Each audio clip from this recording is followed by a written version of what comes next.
Hi all, this is just a quick video to help you figure out how to find stories for the Media Watch assignments. This one is going to be specifically about the victims, talking with victims assignment that we just did. And those of you who want to redo that assignment can do that using these steps. It'll make it easier for you. We do have another Media Watch assignment coming up in a few weeks, and so this will be good information for that one too. Okay, so the basic question is, how do I find articles that I can use where the reporter actually talked to victims? So I'm going to show you how to do that, or victims' loved ones, I should say. I just did a basic Google search for school shooting because obviously there are victims involved with school shootings, and I clicked on the news tab. So these are all recent stories about school shootings, and you can count on them being recent because part of this assignment is it needs to be within the past couple months or so. So I scanned through these, and I found, where did I find it?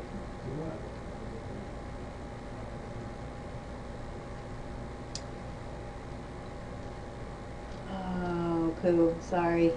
I should have bookmarked it closely. But I found a link within these results that had 881.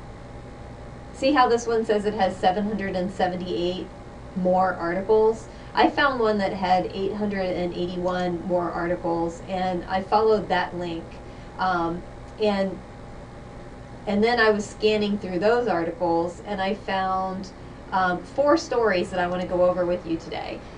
This one, police student shot at North Carolina High School. Wounded Fern Creek student's family speaks out.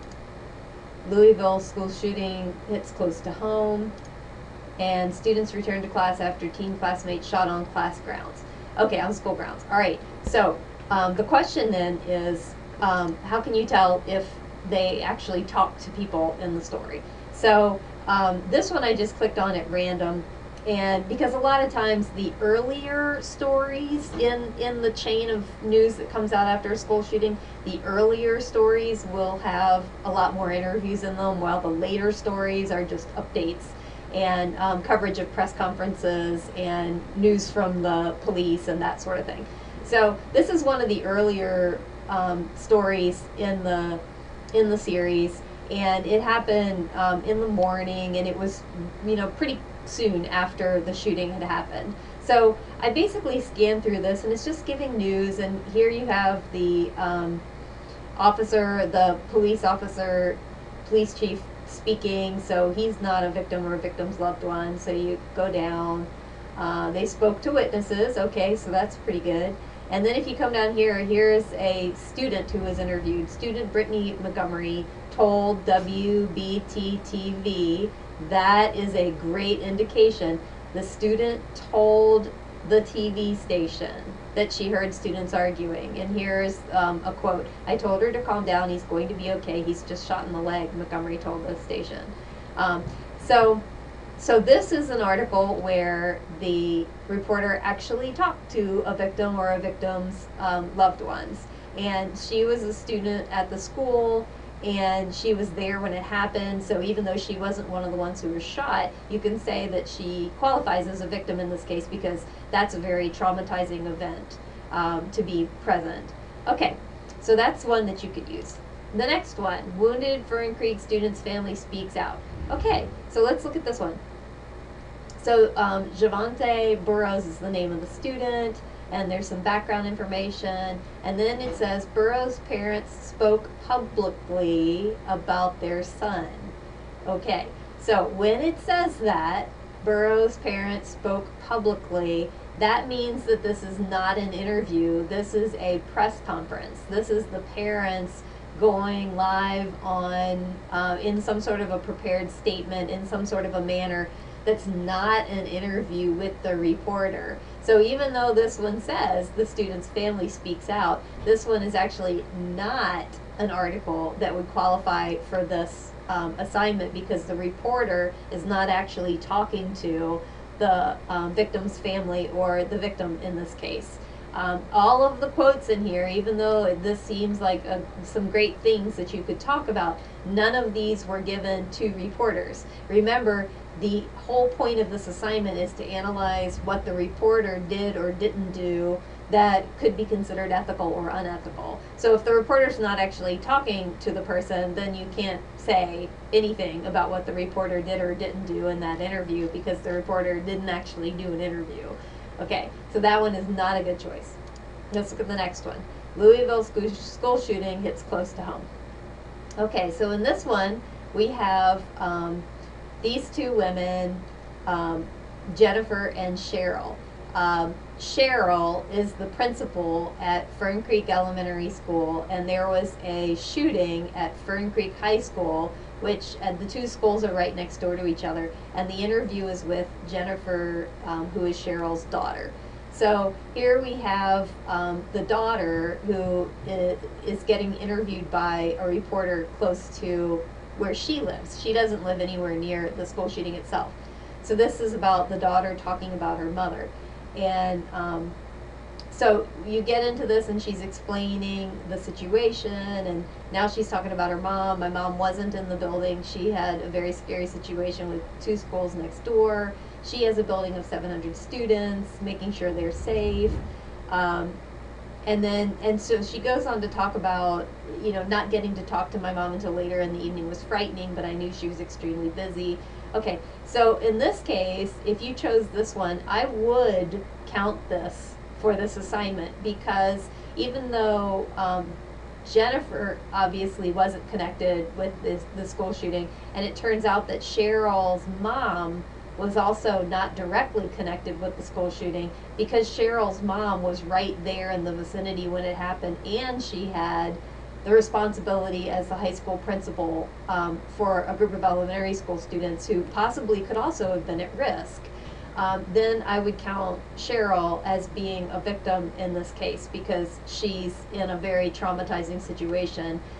There's a lot of uncertainty, there's a lot of fear, and she could very well, and her students could very well have been in danger. So talking to Jennifer about the situation with her mom is appropriate, and she did talk directly to the reporter. So this one would qualify. Okay, and the last one, this is a news clip, a TV broadcast clip about a school shooting. And so I wanted to play just a little bit of it for you. New at 11, WBTV's Colleen Harry reports that the fears of some students. They was walking with the guy that did the shooting and said that he said he was going to shoot the guy that he shot.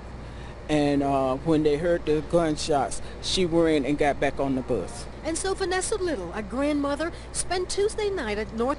Okay, so I don't know if you could hear that very well. I tried to turn up the volume, but so the reporter whose voice we just heard talked to the grandmother of a girl who was right there when it happened. She was not shot, but she was right there when the other student got shot, and she was scared and she ran and she got back on the bus. So the reporter is interviewing the grandmother in this case about that. So this also qualifies as a news story that you could use for the Talking with Victims one.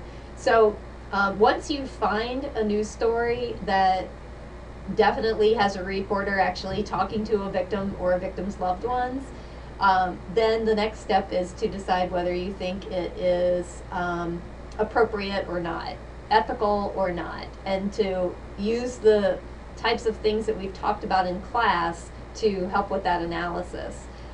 So in this case, just from that one little clip, I would say that you could use this as a ethical example, because the reporter did not talk to the girl, she talked to the grandmother. So she's getting a story secondhand, which is one thing. If you can always you should always go to the primary source if you can. But in this case, because the granddaughter is a minor and the granddaughter was traumatized by the situation, likely traumatized by the situation, talking to the grandmother is much more appropriate. So in this case, you could use that one as an ethical example. So if we go back to this one, where the reporter talked to a student, who was there and who saw it. You could use the opposite argument. You could say that, it's very tempting to get the story directly from the students who were involved, but at the same time, these are kids who were involved in a very traumatizing situation, and interviewing them on camera just doesn't seem quite right, considering what they just experienced and what impact that might have on them. So you can kind of do a flip-flop back and forth with those, and of course there's lots and lots of things within our class material that you can use to analyze these situations, especially the last lesson. Don't forget that there's a lot of stuff loaded into that lesson that would apply to these situations. And there isn't a right or wrong answer for this, so what I'm looking for is for you to take a stance to say, okay, yes, this was ethical, or no, this was not ethical, and to be able to explain why. So if you think something's not ethical and you can explain why you think it's not ethical, that's exactly what I'm asking you to do. Whether I agree with you or not doesn't matter, because in this case you are arguing your particular stance on something. So I hope that helps, and if you have any more questions, just let me know. But also I would say for sure the easiest thing, 2 tips for these Media Watch assignments and for your final project, by the way, is starting with a Google News search is an easy way to do this. And always go to the News tab, because that takes you directly to news stories. And then once you're in the News tab, you can start sorting through. So hope that helps. Talk to you soon.